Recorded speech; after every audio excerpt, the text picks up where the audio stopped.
It's a confrontation that's making waves. A Redondo Beach lifeguard and a teenage boogie boarder get in a heated argument, and it's all caught on video. CBS 2's Andrea Fujii is live in Redondo Beach. Andrea.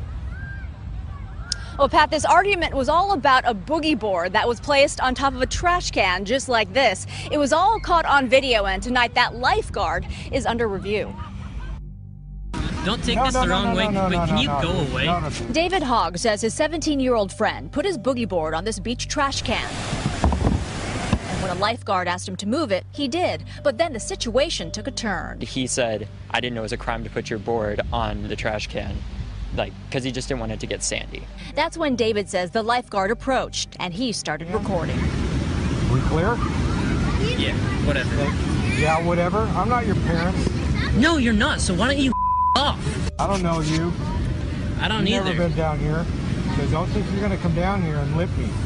David posted the video on YouTube, and in just a couple of days has gone viral. We felt threatened, we felt just worried, and he seemed unpredictable. A captain with LA County Fire who oversees Redondo Beach lifeguards says the incident is being reviewed by Internal Affairs. We show the video to beachgoers who had mixed opinions. Stepped over the line when he got in the kid's face and he looked him right in the eye. Come on, you're talking to a teenage boy who's swearing at you, who's being disrespectful. But you know what? Fine.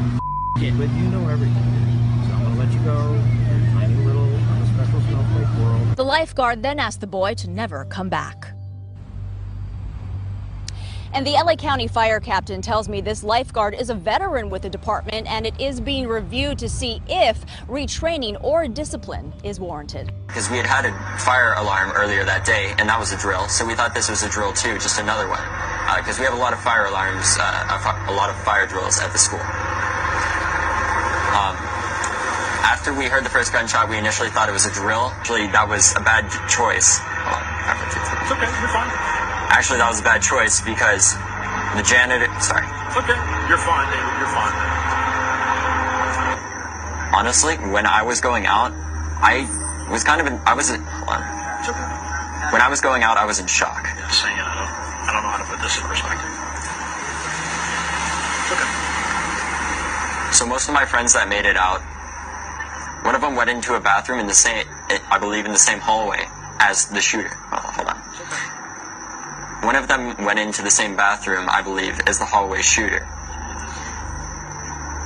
He was in there at the same time, and he was in the bathroom, and he didn't know if he was going to live. I was in my environmental science class when the first gunshot echoed through the hallways. We never had an active shooter drill at my school. And though we did talk about what to do in this type of situation, nothing could have prepared us for this. Politicians, and more importantly, the American public, must take action if we're going to prevent the next shooting. To elected officials, I say this: don't lie to us. Don't make any more false promises, because when you do, children die. For the unfortunate individuals that were at my school, I ask that this be a time of togetherness and something that is going to be always remembered, not only as a terrible incident, but as a turning point in American history, where students speak up and speak out when the politicians won't.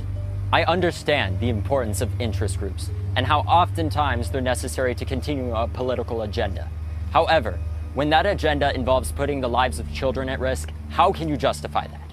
I support the Second Amendment, but for God's sake, how can we knowingly pass bills and laws that are in direct opposition to saving kids' lives? Sandy Hook, the Pulse nightclub shooting, and Vegas, just to name a few. What legislation was passed in response? The answer to that question is little, if any.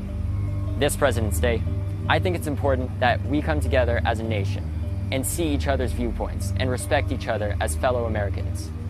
But this tragic event must never be forgotten, because once it is, there will be another one, and another one. We need to stand up, go out and vote, talk to your legislators, and get educated. Be persistent, because these interest groups and these politicians will not listen if we don't speak up. So as American citizens, unite and stand up in the face of division, not for any political agenda, but for the lives of millions of school children.